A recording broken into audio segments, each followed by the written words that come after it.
तो आइए इस रिपोर्ट की शुरुआत ही मैं एक अच्छी खबर से कर देता हूं। खबर यह है कि ईरान की मिसाइलें अब इजरायली डिफेंस मिनिस्ट्री के हेडक्वार्टर तक पहुंच गई हैं। ईरान ने एक बार फिर से अपनी क्लस्टर मिसाइल से इजराइल के ऊपर हमले किए और हमला कोई एक दो नहीं था बल्कि बहुत सारे हमले किए गए। एक हमला इजरायली डिफेंस मिनिस्ट्री के हेडक्वार्टर पर हुआ। हालांकि इजरायली मीडिया यह क्लेम कर रहा है कि हमला डिफेंस मिनिस्ट्री पर हुआ था, टारगेट उसी को किया गया था, लेकिन बराबर में एक स्कूल के पास जाकर ईरान की मिसाइल गिरी, डिफेंस मिनिस्ट्री के हेडक्वार्टर पर नहीं गिरी। लेकिन तस्वीरें सामने आई हैं जहां पर डिफेंस मिनिस्ट्री जो है इजराइल की तेल अवीव के अंदर, वहां पर विस्फोट होता हुआ दिखाई दे रहा है। उसके गेट पर विस्फोट हुआ और थोड़ा सा अंदर भी विस्फोट हुआ है। ये जो क्लस्टर मिसाइल होती है ये भले ही थोड़ी दूरी पर जाकर गिरे, लेकिन ये जो बम निकालती है इसके छर्रे अलग अलग जगहों पर गिरते हैं। तो ईरान की मिसाइलें अब इजरायली डिफेंस मिनिस्ट्री के हेडक्वार्टर तक पहुंच गई हैं। इससे ईरान की ताकत का अंदाजा आप लगा सकते हैं। इजराइल ने अपनी डिफेंस मिनिस्ट्री, अपने हथियारों के भंडार, जहां पर ड्रोन बनाए जाते हैं सेना के लिए, वहां पर कई सारे लेयर के डिफेंस सिस्टम लगा रखे हैं, लेकिन सभी को चकमा देकर ईरान की मिसाइलें इन सभी को टारगेट कर रही हैं। पिछले 2 दिनों में एक सेना से जुड़े गोदाम पर हमला किया गया, एक ड्रोन बनाने वाली फैक्ट्री पर हमला किया गया और कल रात के वक्त में इजरायली डिफेंस मिनिस्ट्री के हेडक्वार्टर पर ईरान की मिसाइल जाकर गिरी। इससे ईरान की मिसाइलों की ताकत का अंदाजा आप खुद लगा सकते हैं। दोस्तों, एक और बड़ी खबर, ईरान चाहे कितनी भी मिसाइलें दाग दे, पिछले 1 महीने की बात करें तो ईरान ने तकरीबन 2000 से ज्यादा मिसाइलें दाग दी हैं, लेकिन ईरान का मिसाइल भंडार खत्म हो ही नहीं रहा है। ईरान जितनी मिसाइलें दाग रहा है उससे कहीं ज्यादा बनाकर तैयार कर दे रहा है और इसमें मदद कर रहा है ईरान की चाइना। दरअसल एक मिसाइल बनाने में कई सारी चीजों का इस्तेमाल होता है। मिसाइल के अंदर जो विस्फोटक भरा जाता है वो केमिकल से तैयार होता है, और वो केमिकल कहां से आ रहा है? वो केमिकल चाइना से लगातार ईरान पहुंच रहा है।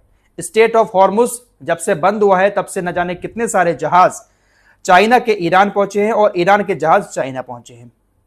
खबर यह आ रही है कि 4 बड़े जहाज मिसाइल का विस्फोटक बनाने वाले केमिकल लेकर चाइना से ईरान पहुंचे हैं।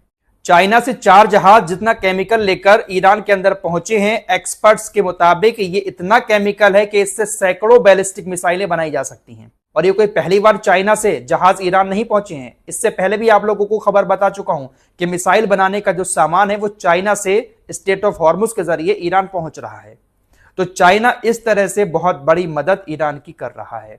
बदले में चाइना ईरान से तेल भी ले रहा है। स्टेट ऑफ हॉर्मुज चाइना के लिए खुला हुआ है। तो इस तरह से चाइना और रशिया ईरान की मदद में आगे आए हुए हैं। अब जितनी मिसाइलें ईरान छोड़ रहा है उससे कहीं ज्यादा ईरान बनाकर तैयार भी कर रहा है। लड़ते रहे अमेरिका इजराइल, कब तक लड़ेंगे ईरान से? करते रहे दावे कि हमने मिसाइल ठिकानों को तबाह कर दिया, मिसाइल लॉन्चरों को तबाह कर दिया, ईरान को 10 साल पीछे पहुंचा दिया, लेकिन ईरान की मिसाइलें रोजाना तेल अवीव के अंदर जाकर गिर रही हैं और दुश्मन को जवाब दे रही हैं कि ताकत अभी खत्म नहीं हुई है। इजरायली डिफेंस मिनिस्ट्री के हेडक्वार्टर के अलावा इजराइल की क्लस्टर मिसाइलों ने कई और जगहों पर भी अटैक किया है। जो कब्जे वाला यरूशलेम का एरिया है जो इजराइल के कब्जे में है, फिलिस्तीन का, वहां पर भी एक मिसाइल का मलबा जाकर गिरा। कब्जे वाले यरूशलेम में हमले के सायरन बजे, लोगों ने अपने आप को बंकरों में छिपा लिया। कई सारी मिसाइलों के वहां पर आने की खबर मिली। कहीं पर मलबा गिरा तो कहीं पर कनस्टर मिसाइल के छर्रे गिरे। इजरायली मीडिया रिपोर्ट कर रहा है कि ये जो कनस्टर मिसाइल आ रही है इजरायली एयर डिफेंस सिस्टम के लिए यह सबसे बड़ा सरदर्द बनी हुई है, क्योंकि एक मिसाइल पर तो टारगेट करके उसको मारा जा सकता है। जैसे ही इजराइल का एयर डिफेंस सिस्टम अपनी मिसाइल इसकी तरफ लॉन्च करता है, इजराइल के डिफेंस सिस्टम की मिसाइल जब कनस्टर मिसाइल के पास आती है तो वो उससे पहले ही फट जाती है। इजरायली एयर डिफेंस सिस्टम की मिसाइल जब ईरान की मिसाइल के पास पहुंचती है तो उससे पहले ही फटकर अलग अलग जगहों पर कनस्टर मिसाइल बम बरसा देती है। सबसे बड़ा सरदर्द इजराइल के लिए ईरान की यह मिसाइल बनी हुई है। अमेरिका और इजराइल के हमले भी लगातार ईरान के ऊपर जारी हैं। कल अमेरिका और इजराइल की वायुसेना ने ईरान के बुशहर परमाणु प्लांट को निशाना बनाया। हालांकि हमले के बाद किसी तरह का कोई रेडियो एक्टिव रिसाव वहां से दिखाई नहीं दे रहा है। लोग वहां पर सुरक्षित हैं, लेकिन एक सिक्योरिटी गार्ड जो वहां पर रहता था उसकी इस हमले में मौत हो गई। ज्यादा नुकसान नहीं हुआ। जो बुशहर परमाणु प्लांट है उसके आसपास में अमेरिका इजराइल की सेना बम गिराकर भाग गई। अब इस हमले के बाद ईरान के विदेश मंत्री अब्बास अरागची ने कहा कि देखिए, इजराइल और अमेरिका हमारे बुशहर परमाणु प्लांट को 4 बार निशाना बना चुके हैं। हमारा ये जो बुशहर परमाणु प्लांट है ये हमारी राजधानी तेहरान से तकरीबन 750 किलोमीटर दूर है और ये परमाणु प्लांट अरबी देशों के बॉर्डर पर बना हुआ है। अगर हमारे इस परमाणु प्लांट पर बड़ा हमला हो जाता है और यहां से रेडियो एक्टिव का रिसाव हो जाता है तो इससे हमें दिक्कत नहीं होगी, बल्कि जीसीसी यानी ये अरबी देश जो है, इनकी जनता उस रेडियो एक्टिव रिसाव से मर जाएगी। ये बात बहुत पॉइंट की है दोस्तों। अब्बास अराक्ची ने कहा कि हमारा जो परमाणु प्लांट है ये काफी दूर है हमारी राजधानी से, आसपास के एरिया में हमारे लोग भी नहीं रहते हैं। अगर इस पर हमला हुआ और इस परमाणु प्लांट से खतरनाक रेडियो एक्टिव का रिसाव शुरू हुआ तो हमें नुकसान नहीं होगा, बल्कि वो रिसाव अरबी देशों तक पहुंचेगा। परमाणु बम कोई छोटी मोटी चीज थोड़ी ना है दोस्तों, बहुत खतरनाक आइटम है। कहीं पर अगर गिरता है तो पल भर में लाखों जिंदगियां कुछ ही सेकंड में मौत के मुंह में समा जाती हैं। इससे जो रेडियो एक्टिव तरंगे निकलती हैं, अगर इसकी चपेट में कोई आ जाए तो उसका बचना बहुत मुश्किल हो जाता है। बुशहर परमाणु प्लांट पर 4 बार हमले हुए हैं, वो तो गनीमत यह रही कि यहां से किसी तरह का कोई रिसाव नहीं हुआ। अगर रिसाव हो जाए तो ये अरबी देशों के लोग पागल हो जाएंगे। मौतें इतनी सारी होंगी ईरान के बॉर्डर के पास जो अरबी देश है, इन देशों में, कि अरबी देशों के हुक्मरान पागल हो जाएंगे। लेकिन अमेरिका और इजराइल को इस तरह के पागलपन करने से ये लोग रोक नहीं रहे हैं, बल्कि अपने एयर स्पेस का इस्तेमाल करने दे रहे हैं कि जाओ परमाणु ठिकानों को तबाह करो।